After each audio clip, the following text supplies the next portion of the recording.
What's going on, football fans? It's me, J.R. Clark, back again with another Pound for Pound ATL. Joined as always by my two co-hosts, Jonathan Holder and Toby D. And tonight we're joined by a very special guest, Jonathan's older brother, Brian. Brian, how are you doing, sir? I'm pretty good. You forgot that I'm the older, more handsome brother. Well, hold on now. Look, I ain't you gotta judging. add the handsome in there. You gotta put the handsome in there, I can't judge on my handsome. He is not lying, but I was hoping we were going to slide past that. Just skip right on past that one, huh? Skip right on past that one. Well, as most of y'all have already heard the news by now, it broke at 2:01 or 12:01 rather, excuse me, 12:01 Monday morning. How'd you like to get that text? 12:01 Monday morning, Arthur Smith had been let go by the Atlanta Falcons, and for the joy and party of most folks. So with that being said, we got a ton to get into tonight. So we might as well just go ahead and jump on into it.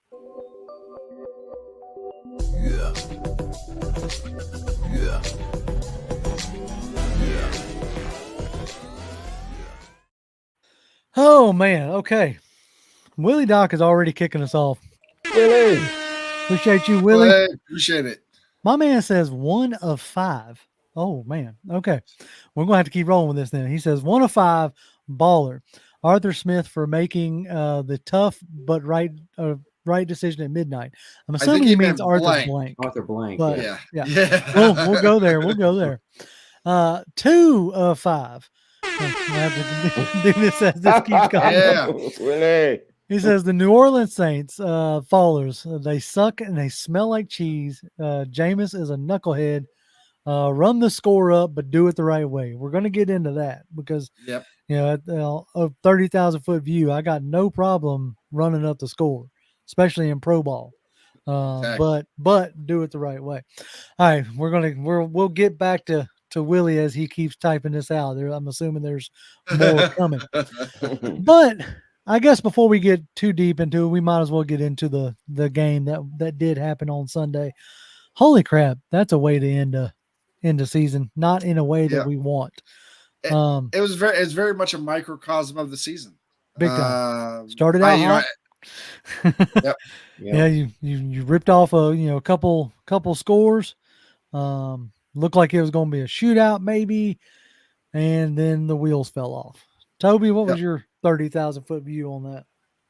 3 straight years without 3 straight wins. Yeah. Actually, I heard that we've lost double digits the past 4 years. Yeah, well, he's talking about we have yet to win 3 games in a row. It's always been 2 games and a loss, or now we were able to lose 3 and 4 games in a row. So that's something, right? In reverse. At least he can count to 3 and 4. So there it is. At least we know that. Oh, here's 3 of 5 coming up.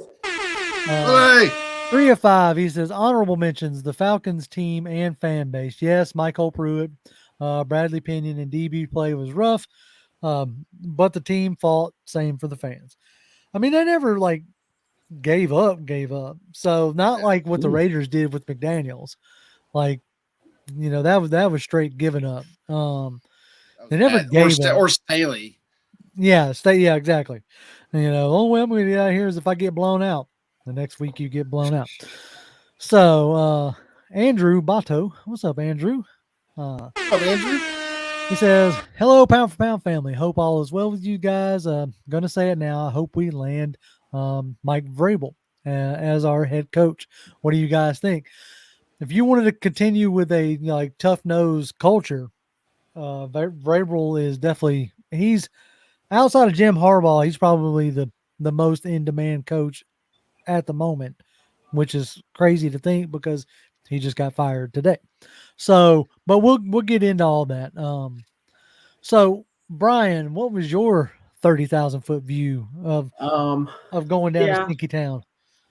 It was like Jonathan said, it was kind of a microcosm. You started off hot. You were scoring touchdowns.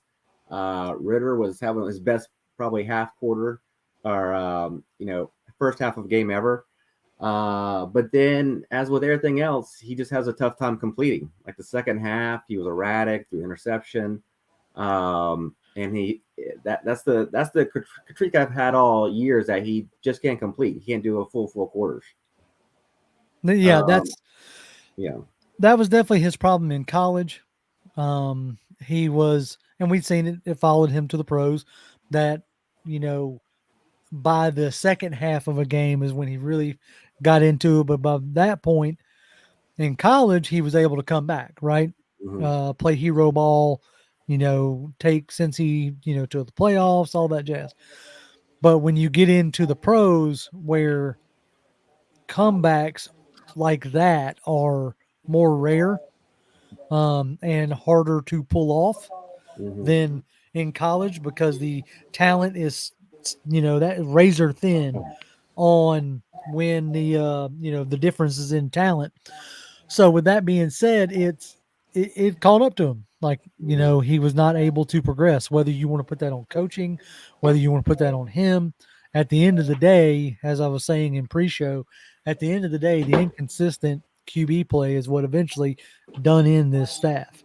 Mhm. All right, we got 4 for 5. What's going on? Willie Doc? Man, Willie, He says, yes, I meant Arthur got Blank. one more to go.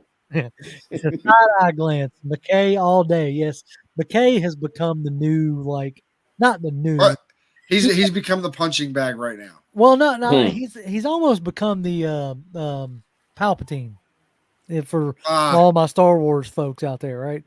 yep. He's in the black hood and sunken in, like he's definitely become Palpatine. Anyway, he said, I'm still not sure that I like the answer on Fontenot not being there. We'll get into that's something else that we will get into. Rose Stockton with $2. We appreciate you greatly. Roll. Oh, appreciate it, man. He says the Falcons and Belichick have mutual interest. I haven't seen or heard anything about Belichick having mutual interest.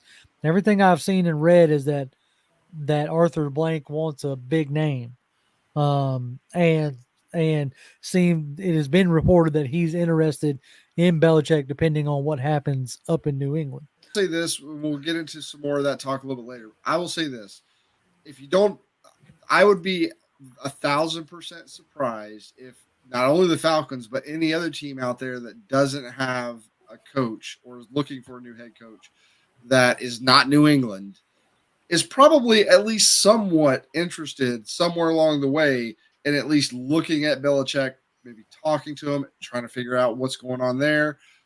Like you can't.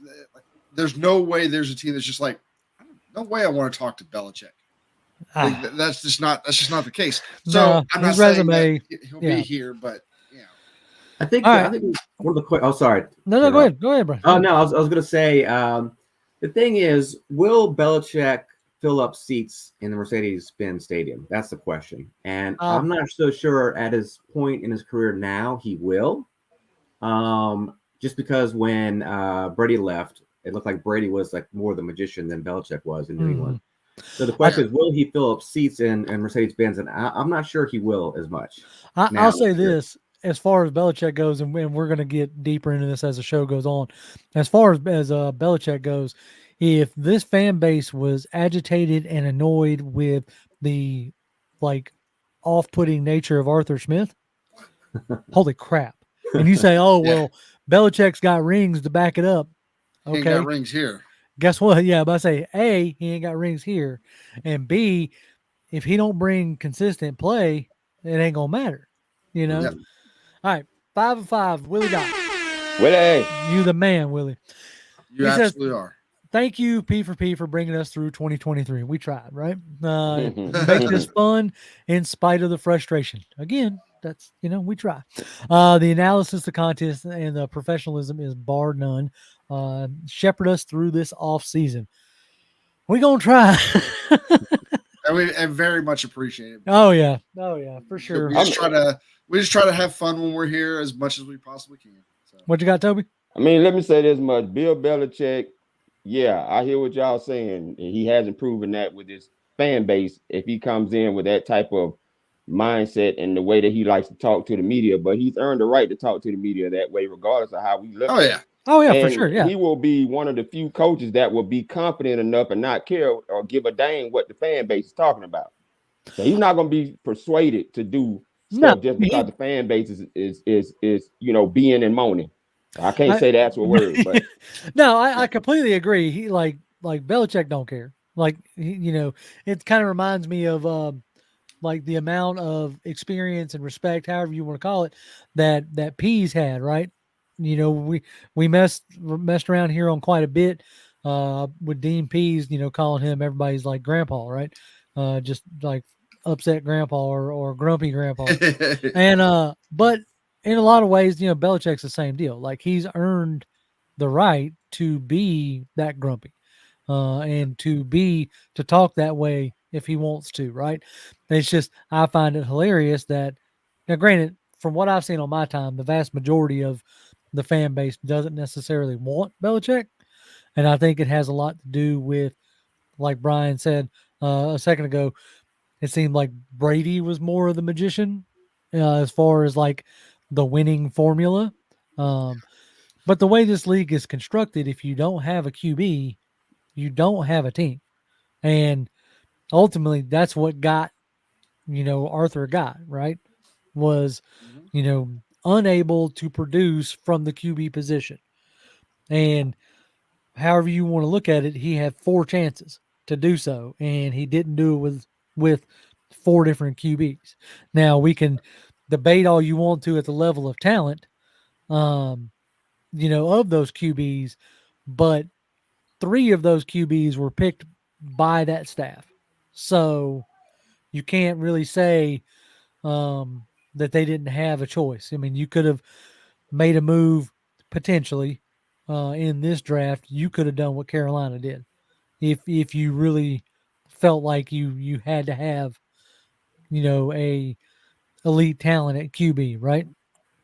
So anyway, we will press on as we get going through here. I guess like I didn't do ballers and fallers this week. I didn't really make a slide because I figured there was just more to talk about than that. But we'll go around the room and do it real quick. We'll start with Jonathan. Give me a baller and a faller. We'll just go ahead and hit the whole thing. Baller is going to be Bijan for finally getting to stretch his legs on that 71 or 72-yard touchdown. Right. It was a beautiful play, beautiful throw. Got it to him just the timing was really good, and then once he got the ball, it was just streaking down the field, and so I'll give it to Bijan as far as a baller. Faller is I'm going to give it to I'm going to give it to Ritter. He had a great first half, and then it's just exactly like Brian said. It's just he tried like the whole first half of that game. He would drop back, look deep, look to his deeper targets. If it wasn't there, he was dropping it off to one of the backs. Not always getting big chunks out of it, usually not, but getting some positive yards out of it. And then like literally one of the first plays of the second half, he comes out and double clutches and tries to force something into a zone coverage, and he gets picked.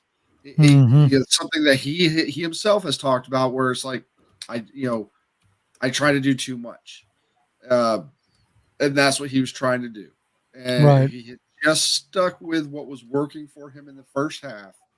Maybe that game goes differently. But once that interception happened, just the wheels fell off. That was the beginning of the avalanche, and so that's going to be my follow. So there you go, Brian. I actually have to concur with Jonathan. I thought Bijan looked great in that game, especially in the first half. I was really impressed by some of his moves, and I gotta say Ritter as the follower, because he had it going and then it just slipped away, which has happened before. Yeah, consistently. Yeah. Toby. We're gonna make this 3-0 with Bijan as being my baller. I mean, we already knew what he was capable of coming in. Now I do want him to work on the fumbles, because he didn't do that a lot when he was with the Texas Longhorns. So I do want him to work on more ball security. But other than that, the dude has proven that he can be a star in this league. So I do give the baller to him. My faller is AJ Terrell. Oh, there it is. He's going to want a lot of money in his pocket soon.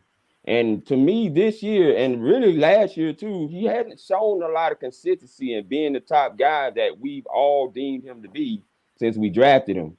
I've been seeing a lot more inconsistent play out of him, especially this season. So with him going to be wanting to have all that money and getting to the bag, I'm not sure I'm as confident to give him that kind of money going into his time when he's ready to get the big paycheck. So that's going to be my father. No, yeah, that makes that I agree with.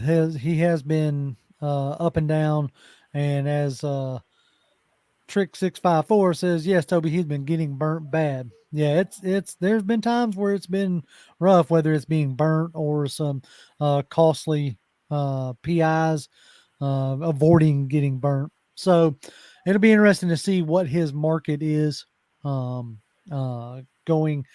What, at the end of this year or is it in next year? Because I think it's the end of this year. Yeah, I'll have to We figure drafted it out. him what 2020. We drafted him the year before Smith, so because that was his rookie year. okay. Yeah, 2020. So we Yeah. might be going into his 5th year. So Gotcha. it'll be interesting to see. And it also depends on what scheme we run and how dependent they are on. Anyway, we'll get all into that. All right, so my baller and follower would be, I guess my baller would be really easy to say Bijan or Caden Ellis. Like I said, I've enjoyed watching Caden Ellis this year. He was out for most of the game. I was about to say he had a good game. He was having a good game, and then he went out, and you could really tell, like when he went down, and they brought in was it Smith, Andre Smith, I believe it was. Yep. Like you could tell, like Nate Landman, as great as he has been this year, without Ellis beside him, it was that linebacking core got rough. But I'll say we'll go 4 for 4. We'll go Bijan because like I said, you finally got to really see these past few weeks why he was drafted, where he was. I'll be really interested to see what this next staff, how they view him, and what they do as far as using that talent. My father is going to be. I don't care what anybody says. My father is going to be Jameis Winston and that crap show at the end of it. I thought about doing that and being like, I'm gonna give it to the but I was like, nah, I'm gonna keep it to the Falcons. Took my idea from my head, man. Well, hey, man, I should have went with your heart, bro. Because and we'll go ahead and transition into that. We'll use this as a segue, but that was crap, man. I don't care what anybody says. I get it, dude. I'm on the Steve Spurrier school of thought. It's my job to score and it's your job to stop me. I don't know. I consider it a failure of a game in Madden if I don't score 100 points. Okay. That's what you do on offense. Yeah. But doing it out of a victory formation is crap. Is absolute crap to me. I have absolutely no problem, even if afterwards it came out and they said, oh, well, Dennis wanted us to do a victory formation, but we decided to run and play instead. I get it. You want to get your guy a touchdown. James Williams hadn't had a touchdown all year. Outside him being on the Saints, that's one of my wife's favorite players because of his love and open love for anime and all nerdy things, right? She really likes the player, and I got no problem with it, other than he plays for the Saints. But, the person in general, I like to see him do good. But to do that crap out of a victory formation is Bush League to me. Because everybody knows what you're doing when you get down in that position. Ain't nobody locked up. You know what I'm saying? Ain't nobody bowed up, ready for that impact, and then you gonna come firing off the ball like that. Yep. That's, if I was a player, that would piss me off. But and I see so many people online trying to be either one of two things. Either they didn't watch it, all they're hearing is, oh, they scored a last minute touchdown and now the Falcons are salty. What, boo hoo, stop us if you don't want us to score. And it's actually watched the play. They were in victory formation. Okay, they ran that play out of victory formation, and that's where guys can get hurt. That is a decade ago. Greg Schiano did this from the defensive side and got blasted. Everybody blasted him. Everybody was like, "What are you doing? Right. Like, this is dumb." Toby, You know, look like you. yeah. Toby, you look like you're finished to jump in. Listen, man. Let me tell y'all what that play was. If you think these players do not be listening to the chatter that be going on around the NFL about possible coaches getting sent up out of here if they don't have a good season, or players getting sent up out of their team if they don't have a good season, then you would be sadly mistaken. That play to me was a get the hell out of the NFL, Arthur Smith, because you're going to be gone because we blowing your behind away. I'm sorry. JR, you just going to have to charge me for that one. No, man, hey. That's what that play seemed like to me. And hours later, guess what? Arthur Smith is gone. I don't care if he gets mad or not. He got the team blown away embarrassingly on national TV 2 weeks in a row. Completely 37-17, 48-17 now because of that victory formation touchdown that they scored. So I don't care if he goes out there trying to prove his manhood. Look, that it part doesn't matter. That part I ain't even worried about. Like him going out there and telling, like, part of me is like, look, he knew he was gone at that point. So part of him going out there telling him, Dennis Allen to F off, like, whatever. Like, the point that I'm making is I could care less if you run up the score. By all means, run up the score. Do it. Absolutely. Like, straight up and down. Do it. I that's what I want you to do, because, as our good buddy Huckle saying, well, that play was intended to embarrass the Falcons, period. Okay, cool. Embarrass. Hell, run up the score and do a 2-point conversion. I don't care. Like, but I would think it to me, it shows a lack of professionalism is the way I see it. To me, I view that as the same deal as if you were to walk into your job tomorrow, ready to work, but not looking like, not dressing the way you're supposed to, whatever your code may be, like, as far as, like, if you're in an office where you got to wear a tie, right? Your boss going to come to you and say, "Oh, dude, what's up?" "Oh, man, I'm here. I'm ready to work. I'm on time." All this, yeah, I got you. But you're not being professional, right? That's the way I look at it.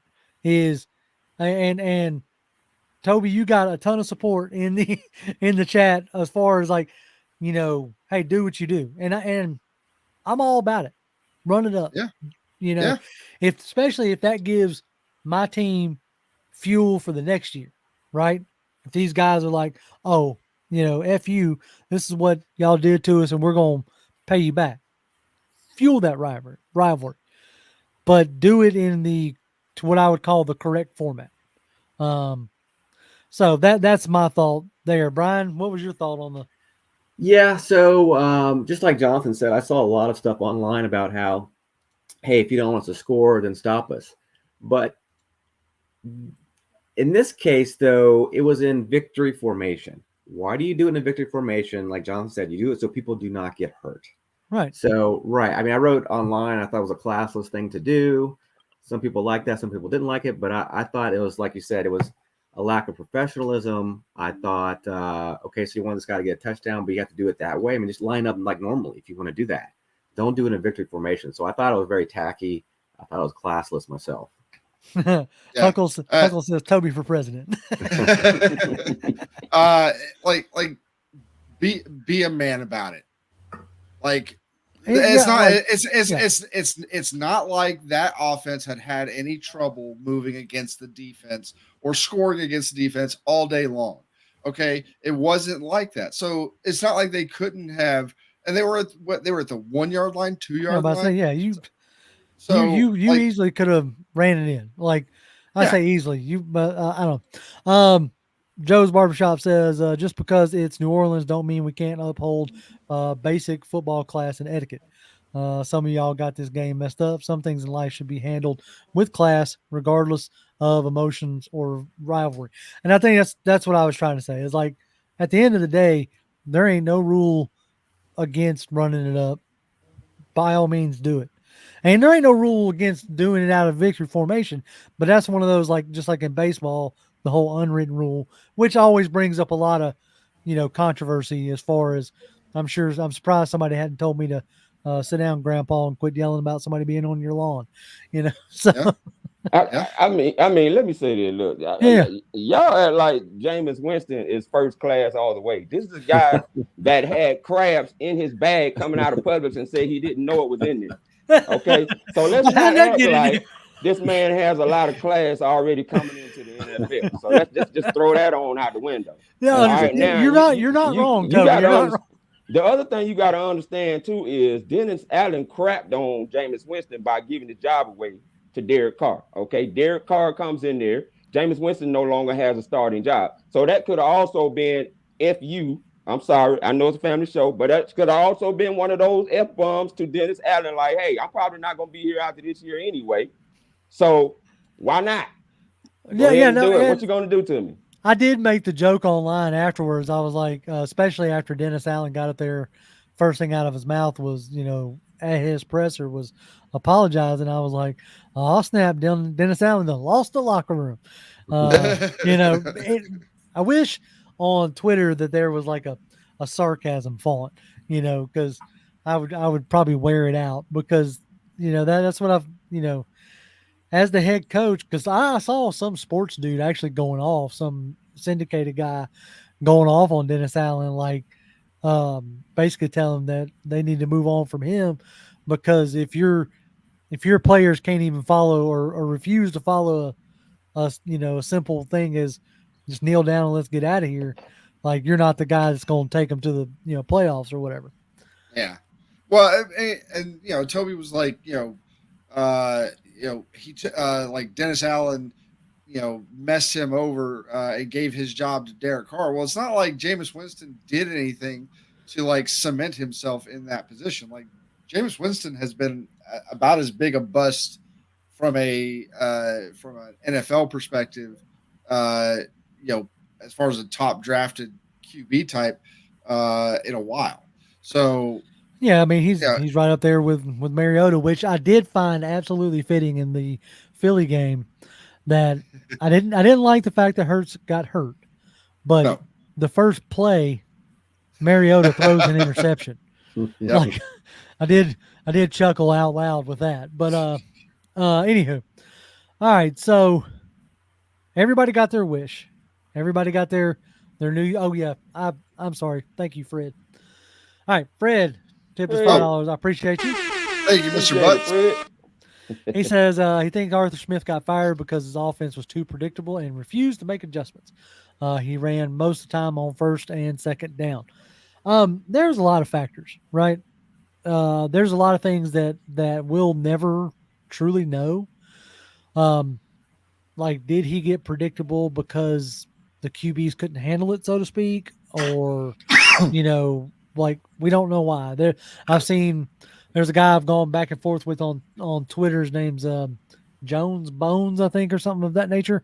And, he's made the comment more than once that, it's like Arthur's running a Windows 95 version of Shanahan and LaFleur's offense.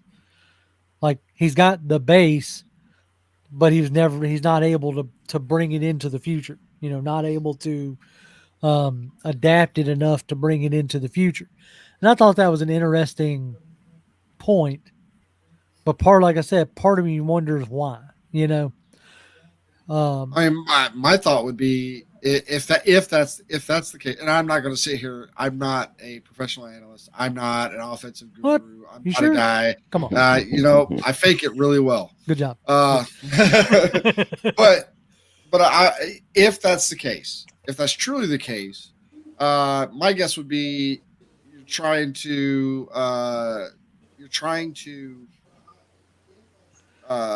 make it easier for your young / rookie quarterback to run. So maybe it's a watered down version of it. I don't know. I'm not going to say 100% for sure one way or the other on it, but if that were the case, that would be my thought as to why. Again, there's aspects of it where, I see people talk about, spacing issues, which were real. Like, how many times did you have two guys within about 4 yards of each other? Which in the NFL is very problematic. Um, but then you have times where, you have guys wide open and we're going to a different guy. You know what I'm saying? Yep. So yes, there were problems. Obviously, if there weren't problems, y'all'd still be griping about Arthur Smith as the head coach today. But as he is gone, obviously there were issues. Got another super chat here. Dre Harrison. Here we go, Toby. This is gonna be good for you. He said we should go all in on Jim Harbaugh. He has a run to set up the pass mentality, paired with the acquisition of Russell Wilson. Anyway, and it should resolve our offensive issues. All right, Toby, I'm gonna let you take the floor on the Jim Harbaugh talk. Go. Okay, that's a no on Russell Wilson. I do agree about the Jim Harbaugh.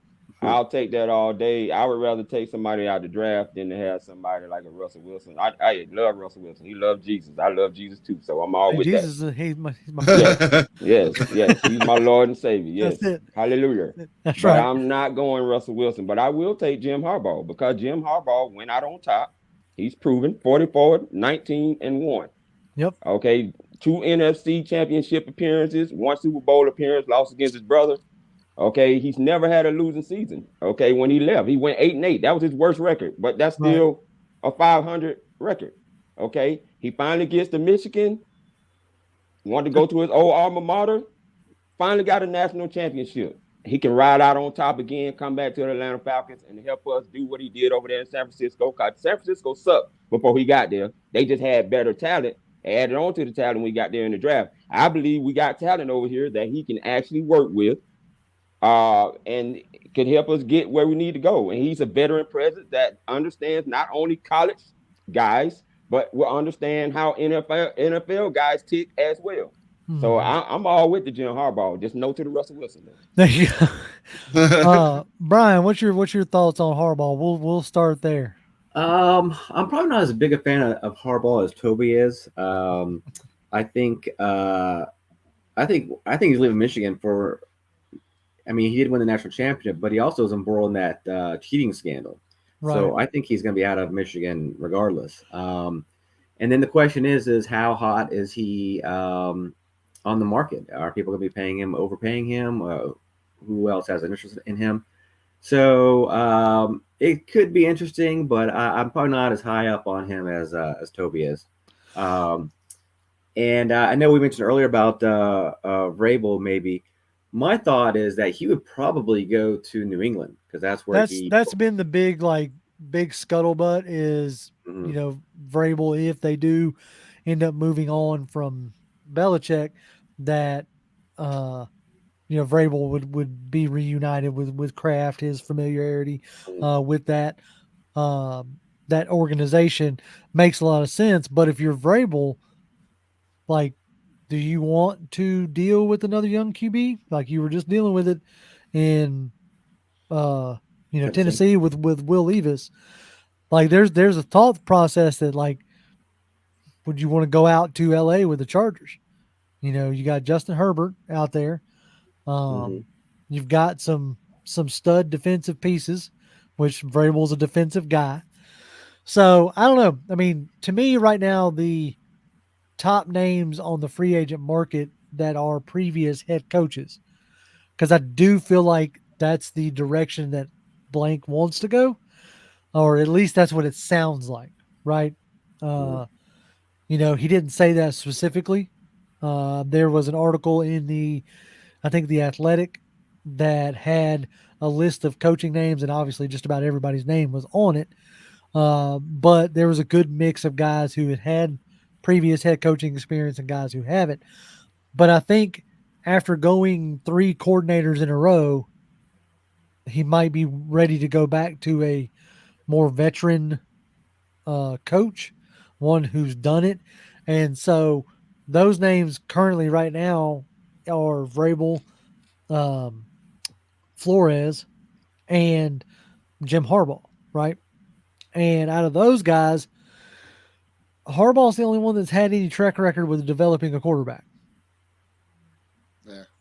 Like straight up. As far as you saw what he did with Kaepernick, and you saw what he was able to do in Michigan with developing a young quarterback.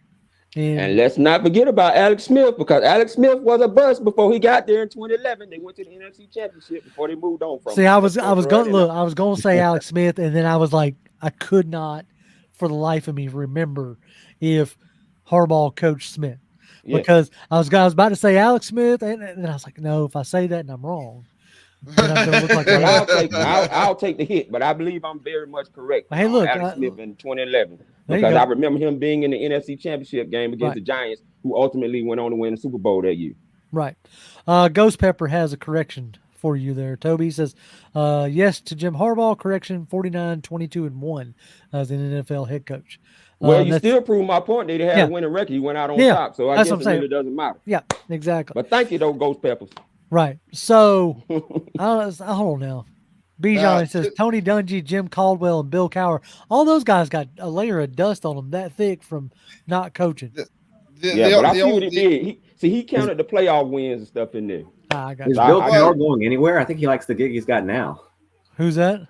Bill Cowher. Him and Dungy. Like, they're in the booth chilling. Yeah. Now Caldwell is a guy that I have heard, or I've seen his name brought up by a couple people, and I could see that, but he, like, the biggest problem there with him, I think, is the age, and I think that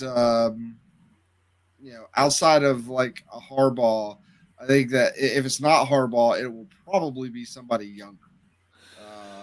Like the Ben Johnsons, the Slowies of the world, those guys. Somebody to maximize the offensive talent that you do have. You have spent the last 3 first-round picks on offensive talent, and you need somebody who's going to be able to maximize that. So that capital and that investment isn't wasted. Fred Butts, our good friend there, says, there it is. Yep. He says, he goes, he wants Bill. He's a proven winner, 6 Super Bowls, and been a winner everywhere he's been. He ain't won the last couple of years. Nope. In a league that stands for not for long and what have you done for me lately kind of deal, like the last 2 years. I mean, Vrabel literally got fired after 2 sub-500 seasons when he took them to like 4 straight winning seasons in a row before that. Just had 2 under 500 seasons, and he's out the door. Right. So like, and you had 2 seasons with Belichick looking shaky, especially on the This is the same. Let's get into the Belichick thing for a minute. There's aspects that bother the crap out of me. I get it. Man's won 6 Super Bowls. That's amazing. Okay. May not ever be accomplished by another coach because they may not get to be there that long, right? So, but this is the same guy who put Matt Patricia as an OC. Yeah. Matt Patricia, calling plays on the offensive side of the ball. This is the same guy who, from the time Tom Brady left, has went from Mac Jones to Bailey Zappi to Brian Hoyer to back to Mac Jones. Back to Mac. You see what I'm saying? Like the stuff that we have been harping on all year with Arthur Smith, that's what Belichick has been doing for the past 2 years. So if he comes here, the best that you can hope for is him bringing Josh McDaniels with him. And do you want Josh McDaniels? No. Yeah.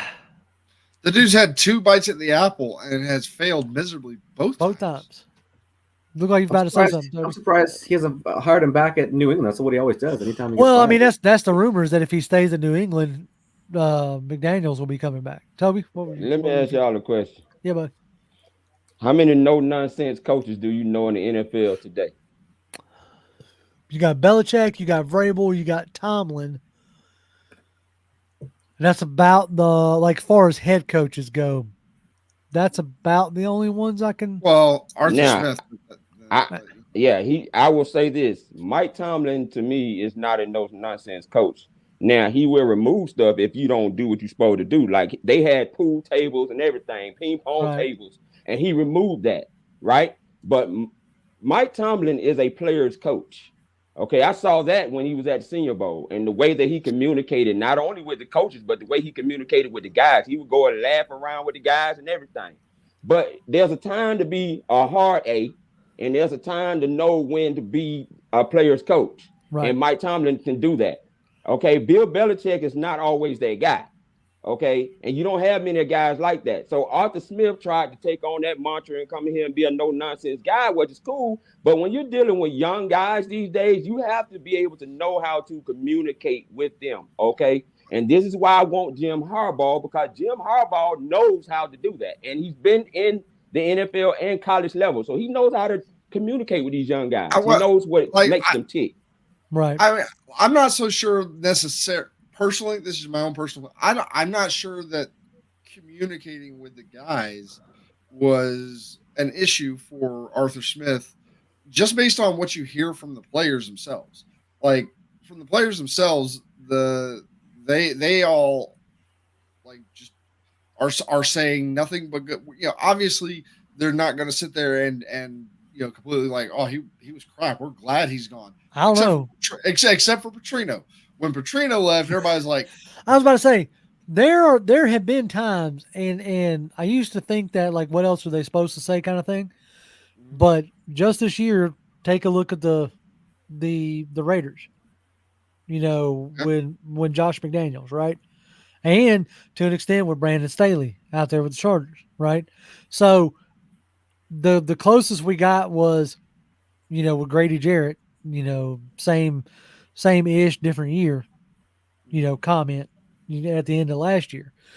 But I think if there was an actual like disconnect with the players, you would hear it a little bit more. But I think the disconnect come with the play calling, whatever you want to, I just think the thing that because it was actually brought, and I know we got it in there as one of the topics, but in the presser it was brought up, like the record against losing teams this year. Like that was the biggest problem that he's had all year long, is like the teams you're supposed to beat, he's not doing it. Right. They would get up for the teams that they were even with, or maybe weren't supposed to be a match for. Like they would generally rise up to that challenge. But as far as like communicating with the team, I don't think that was a problem for Arthur Smith. There was other things that were a problem for him.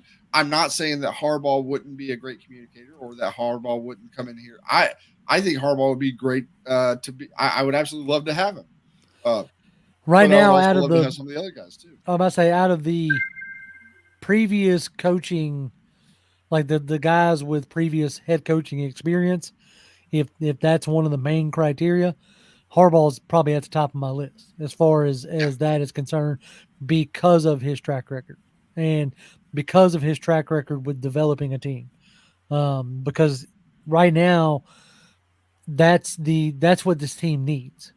Like you have young talent in Bijan and in Pitts and in Drake London. You're going to add younger talent in a signal caller more than likely in the draft, right? So I need somebody who has experience dealing with those younger players, being able to develop those younger players, which I think was the point that, one of the points that Toby was making with the, communicating. That's what I need, because that was one of my biggest concerns, is if if we would have retained Smith and gave him another crack at the QB. That was the part that I was struggling with. It was like, because he hadn't shown me anything from Mariota to Ritter to Heineke to back to Ritter to Heineke to back to Ritter thing that you could do anything to elevate the QB's game. And that was the part that concerned me, right? and obviously the inconsistency. But again, we don't have to worry about that right now because he's gone. Let me ask y'all a question. Yo, Have y'all ever really sat down and listened to a Mike Tomlin presser? not fully. I've caught clips. I can't say that I've sat there and listened to a full. I don't listen to a ton of pressers because they don't ever say anything. But what you? Well, I'll tell you what I have many times. Cause I got a friend who is a Pittsburgh Steelers fan, and he would Right. always watch them pressers. Mike Tomlin has a voice that when he speaks, he makes you want to play. It's not Mhm. always about the talent. Right. Okay, sometimes you have that leadership where you just motivate men to just want to jump and go through walls for you. Arthur Smith, while they love him, he doesn't have that voice. And one of the things I said when Arthur Smith took the job, I said, if you're going to have that no nonsense, and this is back when two of my favorite guys that are not with us right now, when you're going to have a guy like that with a no nonsense mentality, you have to win. And this is something that Arthur Smith hasn't been able to do. So when you can't prove that you are a winner with a no nonsense attitude, eventually you may not lose the locker room. They're going to love you. But you haven't shown them anything that you can win, and so they don't believe everything you say that comes out of your mouth.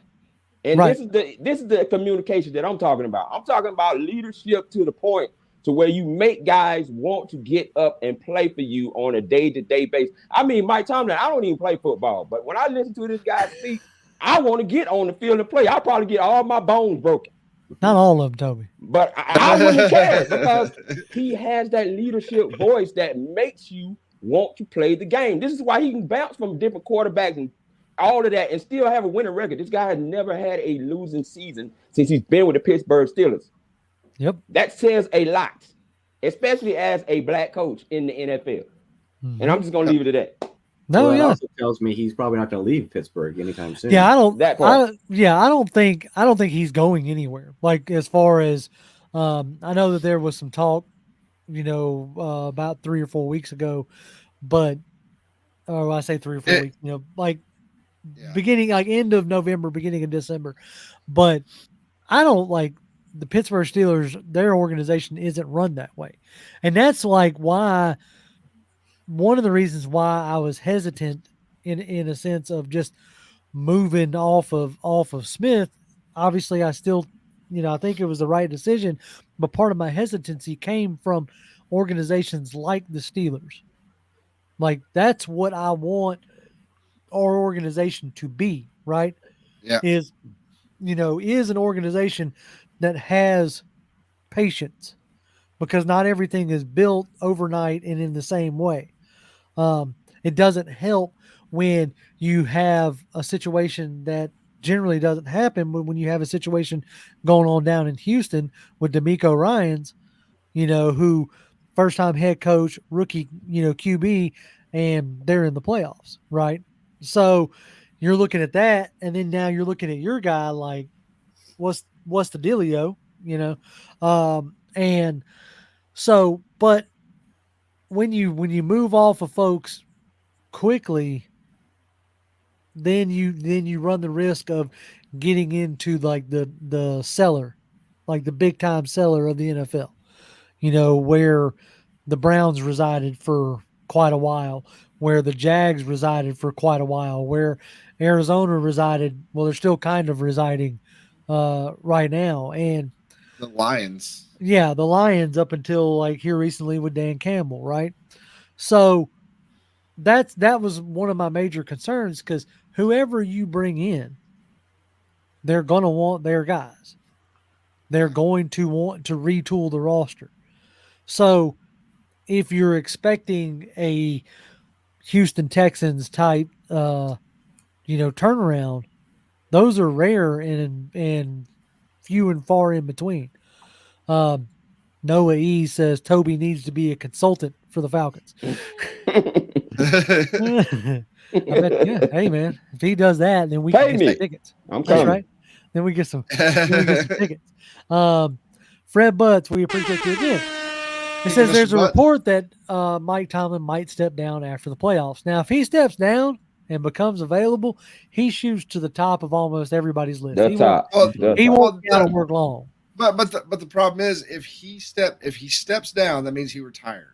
If he retires, then we're running into the same situation. Yeah, with with Sean Payton. Payton. Yeah. So you're talking about giving up draft picks, and I am never, ever, ever, ever, ever, ever going to be in favor of ever giving up draft picks for a coach. It's just dumb. Yeah, that's I mean, Denver now has to look at the situation of giving up draft picks for Russell Wilson and Sean Payton, and now possibly releasing Russell Wilson. Yeah. Like, that's going to be interesting to see how long it takes them to get back in to contention. Tony Wright says, very late to the stream, but glad to be here. Well, we're glad you're here. We're glad to have you, man. That's right. That's right.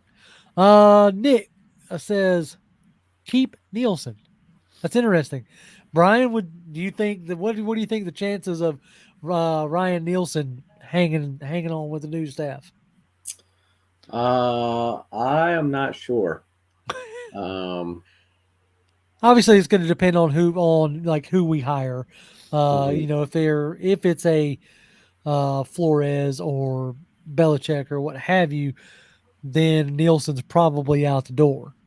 And this is a part we can get into now if y'all want to, of the major controversy of not having Terry Fontenot at the presser.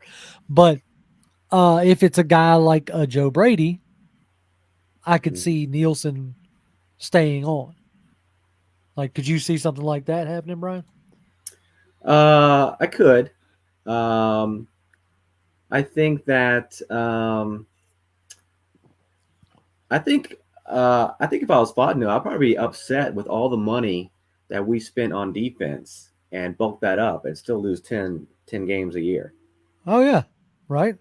Yeah. And then especially in the last 2 games, you gave up a good chunk of points. Ton of points, yeah. Now that I like. I like him. I like him, but like you said, last couple of games the defense has not really been inspiring. But now there's reasons we can get into, but there's some. Yeah. What were you gonna say, John?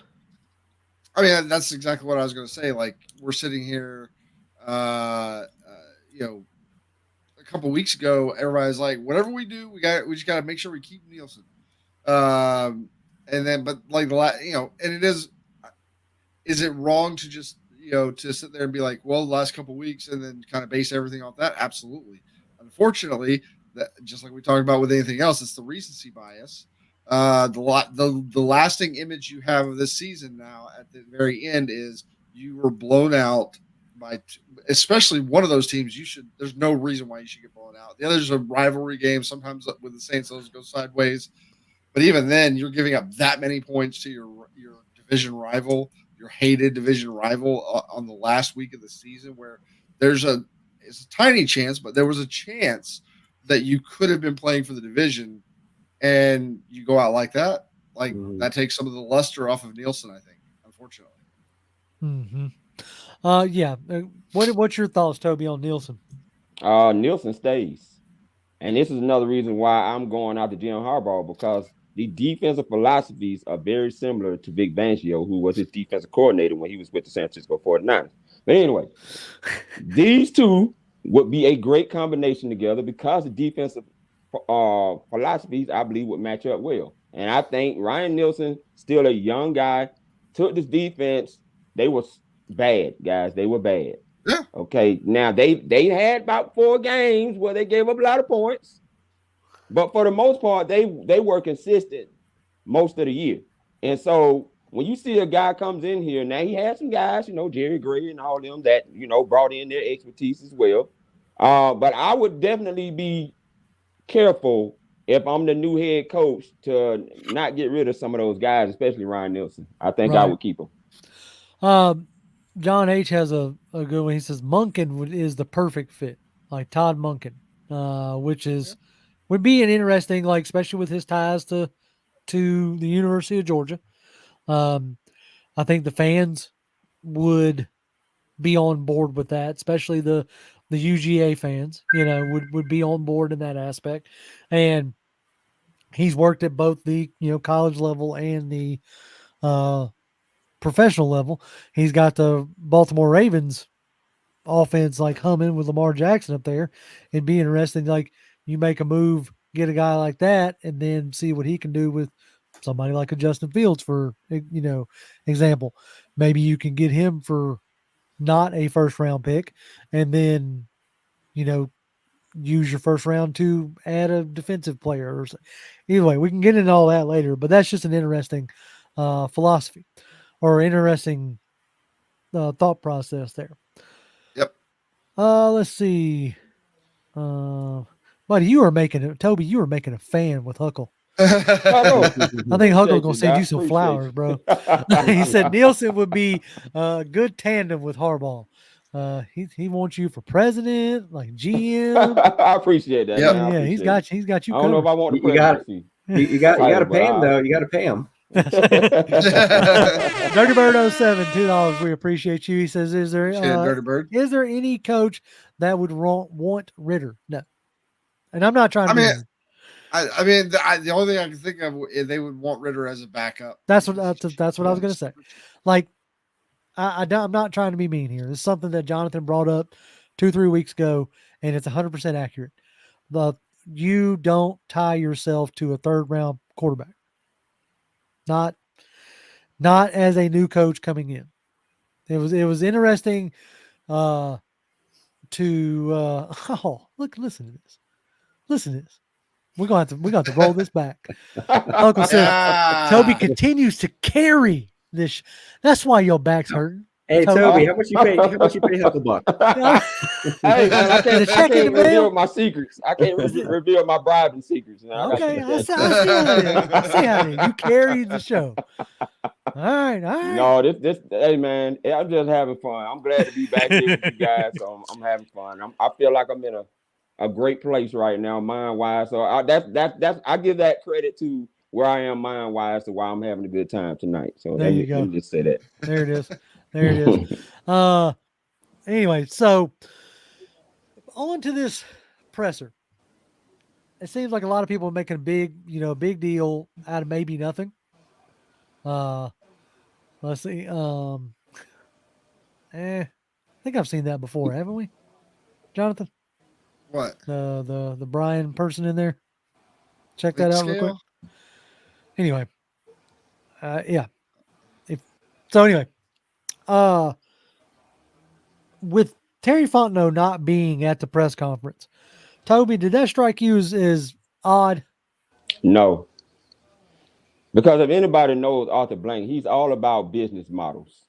And if he feels a business model will work for where they are right now, he's going to implement it and he's going to work it. I mean, we saw in that presser, he cut Rich McKay. I felt bad for Rich McKay because Rich couldn't really get nothing out because Arthur has taken on the ownership role where he's not only going to be the owner, but he's going to speak.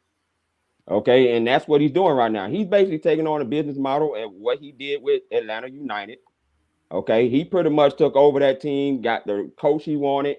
They went on in their second year and won a championship, right? So he's trying to build a similar model to what he had success with, and that's what Arthur Blank is. He's a businessman. So I'm not upset at all that Terry's not in there. Actually, I'm glad that Terry wasn't there because then he doesn't have to shoulder the brunt of all the questions that was coming his way. So Arthur Blank taking over that leadership role and allowing Terry to be Terry and do what him and Kyle Smith and his staff need to do to take care of making sure we get the players in here and they continue working on the draft board because they've gone into that. They work on it all year. They let him keep doing what he's doing. So I'm not upset with that at all.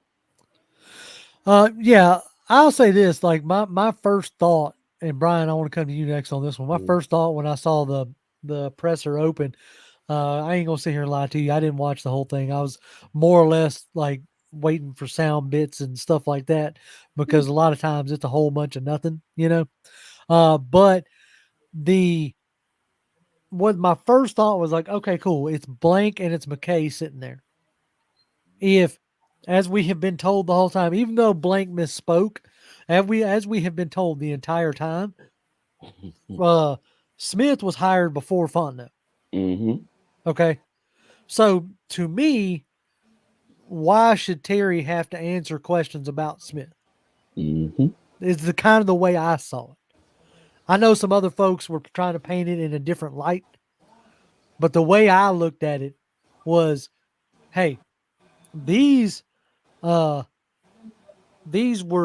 this like Arthur Smith was Blank and McKay's decision.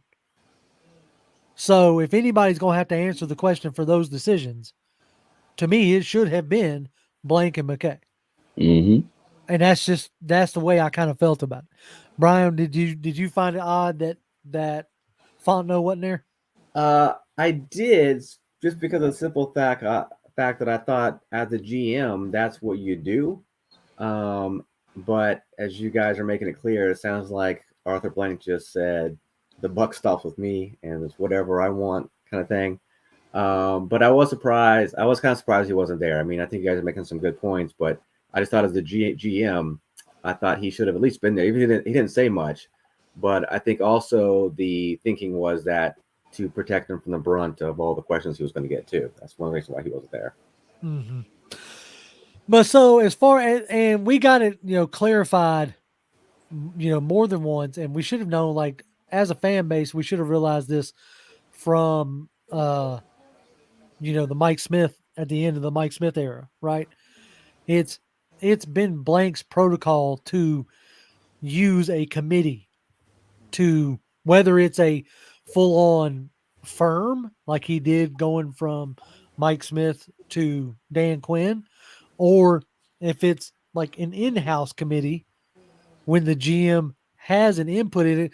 Because as Jonathan was talking about a business model, or maybe Toby that said the business model, Toby, that he has where he feels like the GM and the coach are on more equal footing than other organizations. Because he's made the statement more than once that the GM, like at the end of the Dan Quinn Dimitrov era, it was stated publicly that Dimitrov and Quinn answered to McKay. And that got restated again. And it got stated going forward that that's how it will work. Now, whether we want to argue if that's a successful model or not, we can argue that all we want to, right? But that's Blank's model. That's what he's using. And so that should, to me, that should eliminate, oh, well, what's the power structure? We hear that all the time. What's the power structure? That's the power structure. The GM is the business side, like as far as contracts, free agents, getting guys in. The coach is the football side. And it's like there's more of a 50-50 than anything else. Yeah. Well, so there was actually a really good podcast called Pound for Pound ATL. It airs every wonderful. On Spotify, right subscribe. That's right. Like, share, and comment. Like, share, and comment. But there was a podcast that had, I can't remember one of the guys' names, but the other one was Thomas Dimitrov, and it was like Summer Sport, I think it was. But they talked about like the situation, how it's set up. And he says like you can either two types of GMs out there. One is there's the GM, like what we think of when we think of a GM who handles all of the business side of the and then you have what's called the GM light. It's not, he was quick to say like it's not a disparaging term. Okay, it's just that's just the way it is, right?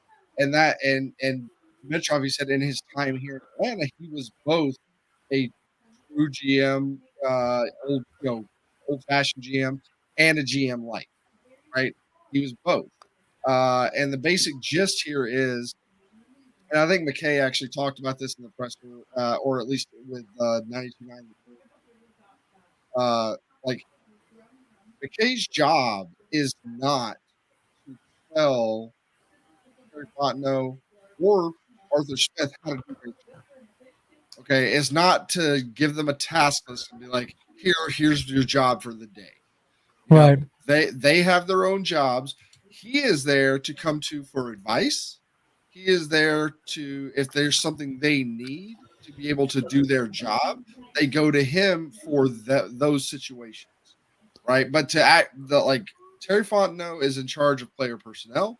He's in charge of scouting. He works through, They work through all the contract stuff and like that. They do all of that stuff, and then but like when they report to their boss, they're not going directly to Blank. They're going to McKay, and then McKay is kind of the overall CEO of the whole shebang, and then he reports to Blank. Right. But yeah, it's That's exactly like you said. Like, and everybody was like, they're going to consult, or he's going to have input on the hire. Dimitrov said, like, when they were doing the Dan Quinn hiring, like the whole process with everybody that they interviewed, the entire process, they sat there. Like Arthur Blank would come up to Dimitrov and be like, what's your thoughts on this guy? Like, right. Do you think you work with him? This and that and the other. Like, he was constantly in his ear about whoever they were interviewing. It's well, the way it comes across to me, and the way it's always come across to me, is Blank, and it makes sense from a business standpoint, especially coming from the world of Home Depot, right? Building up that organization, is that Blank wants a collaborative effort. Yes, the buck stops with him, and I think he's made that point yesterday by being the mouthpiece, right? And also at the end of the day, he's earned that. It's his team. Like, yes, we all support the team by going to watch it or buying merchandise or whatever. That's our choice. That's our right as fans. But at the end of the day, it's his team, right? It's he's the one that his financials are the one. Like, my house don't ride on that team, so to speak. In a sense. Yeah. I know his doesn't either, but you understand what I'm saying. So if that's the way he wants to run it, that's the way he's going to run it. And I'm going to go ahead and call it at 81 years old. If y'all don't like it, just hang on for a little while. Like, he ain't going to be here much longer. I know that sounds bad, but that's the nature of reality, right? Yeah. It wouldn't surprise me within the next 5 years if he sold the team, to somebody else.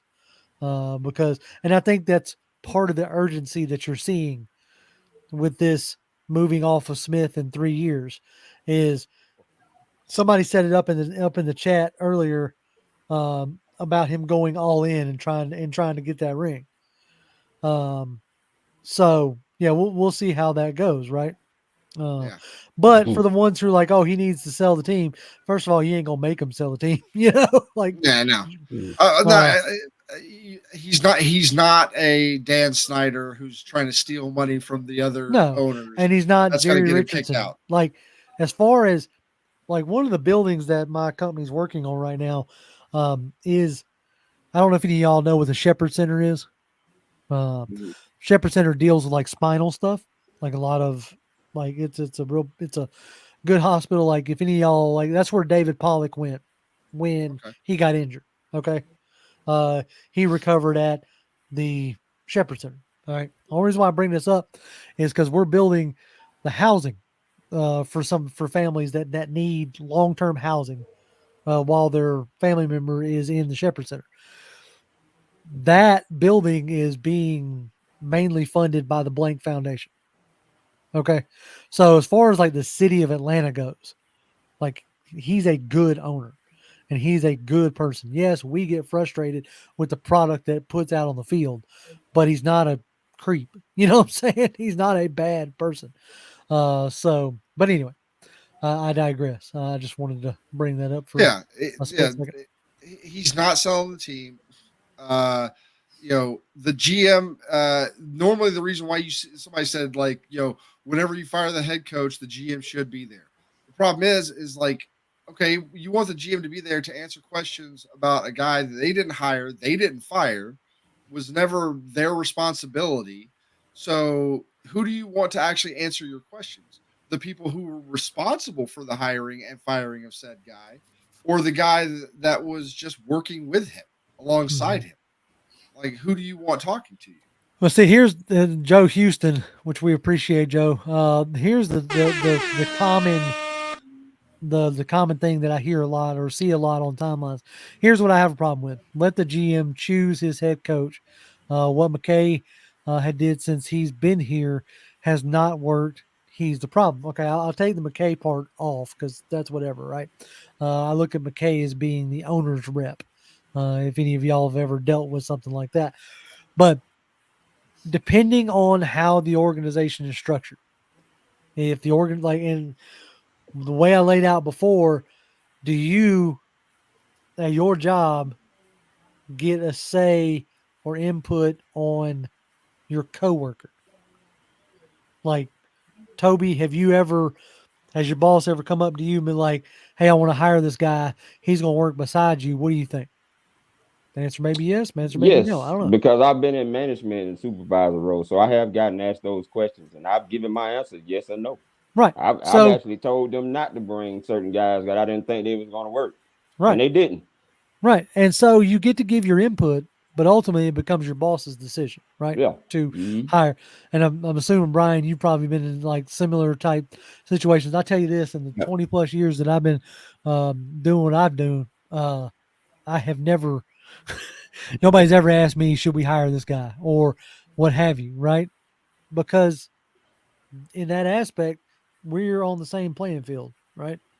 So whatever, it either works or it isn't.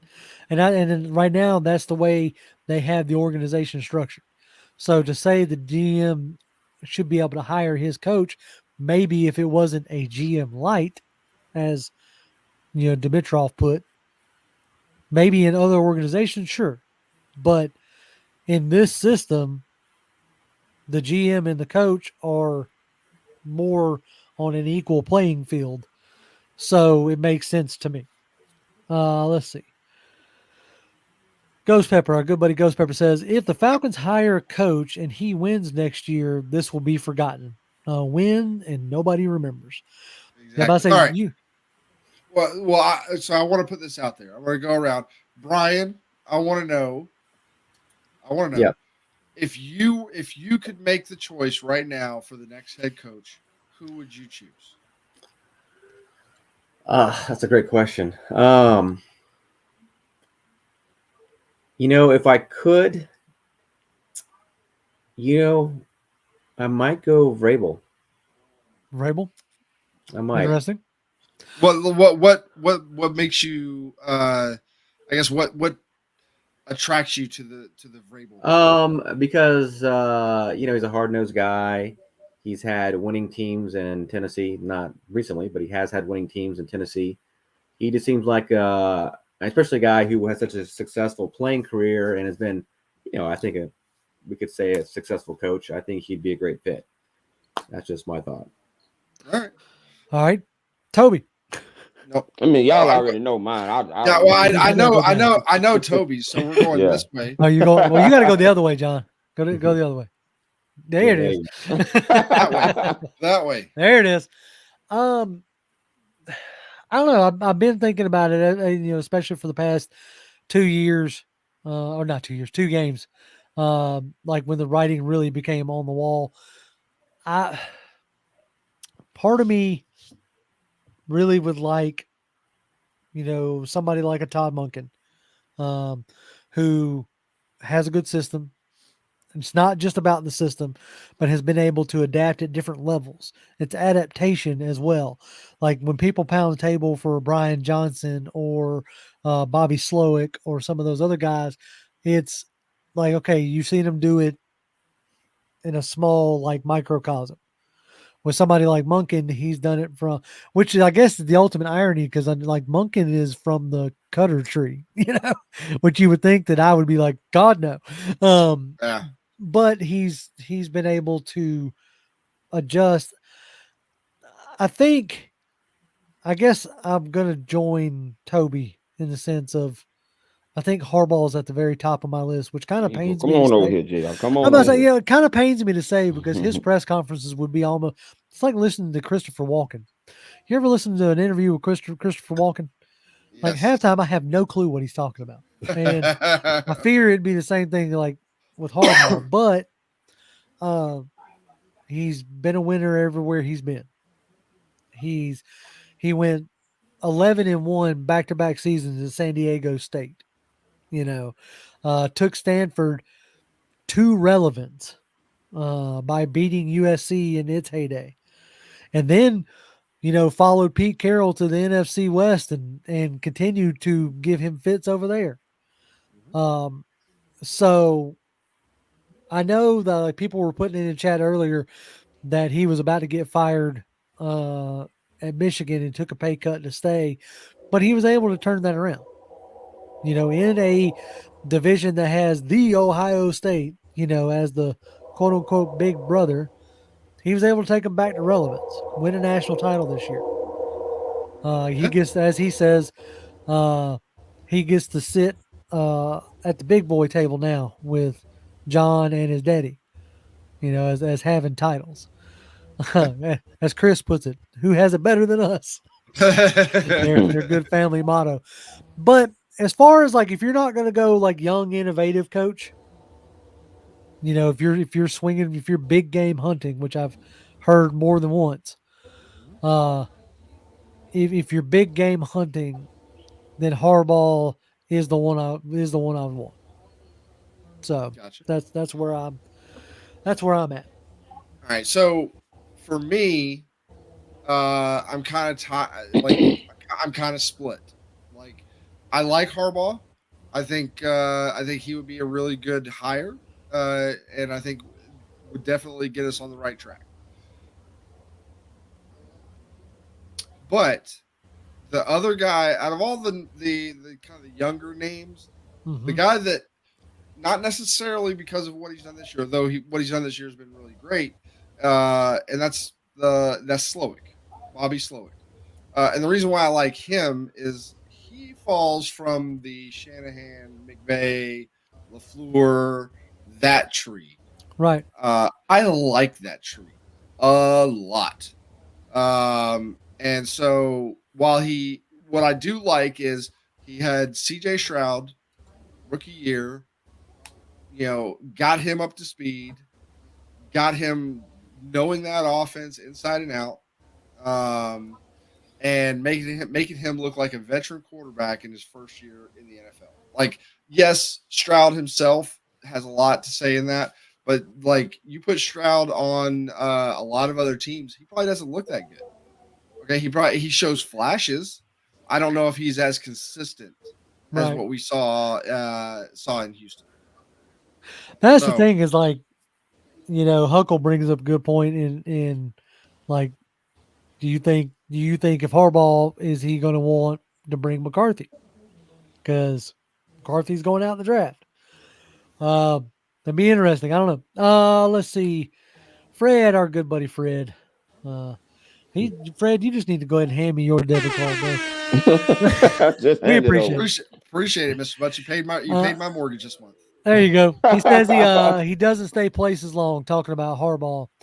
I don't know. He was at 4 or 5 years at San Francisco. That's long for an NFL coach these days. Yeah, so, but he's also a very he just ran into a lot of conflicts. I think there was some issues with Trent Baalke.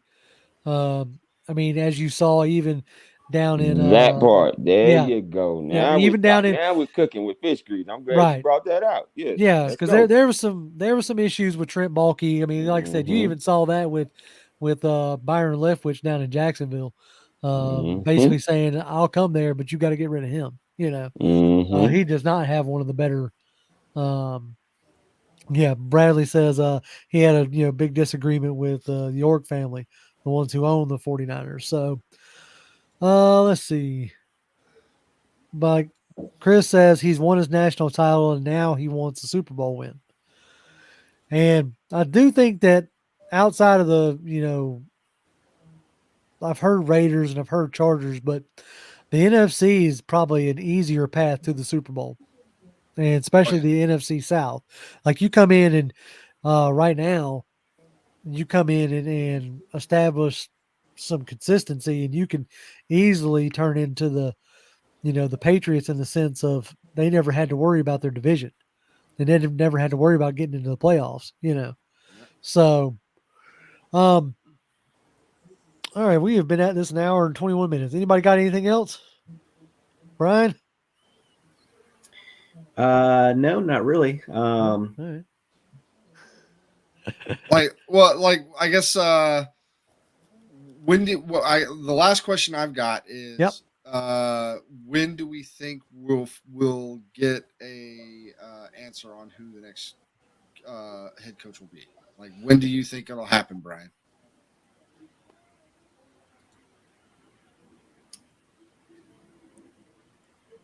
When do you think we'll actually get an answer for like who the next head coach will be? Like, how long do you think it'll take? I don't know. I mean, I think didn't Arthur say there's no timeline, but Yeah, they'd he like said. it sooner than later. Toby, what do you think? What do you think they're gonna?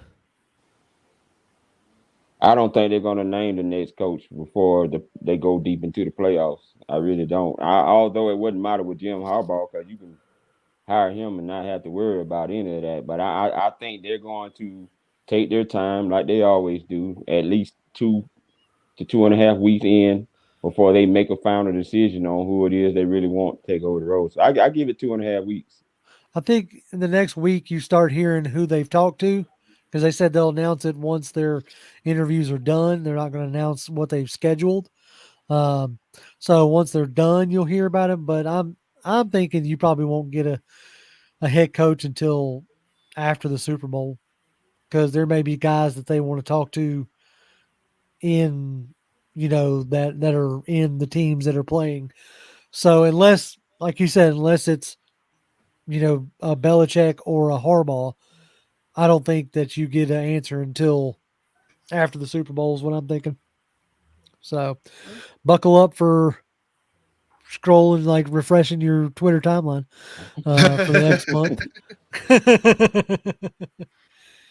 Well, folks, I think that's going to do it for us. We appreciate y'all stopping in as always. Y'all can catch me on Twitter. I'm at Grim1128. And if we hire the Hood, that might be the only place you catch me at. Defending. Jonathan. At Jonathan M. Holder. Come by, say hi. Toby. Toby D 1991. Brian, you got it. Like, I don't know. Do you get on Twitter?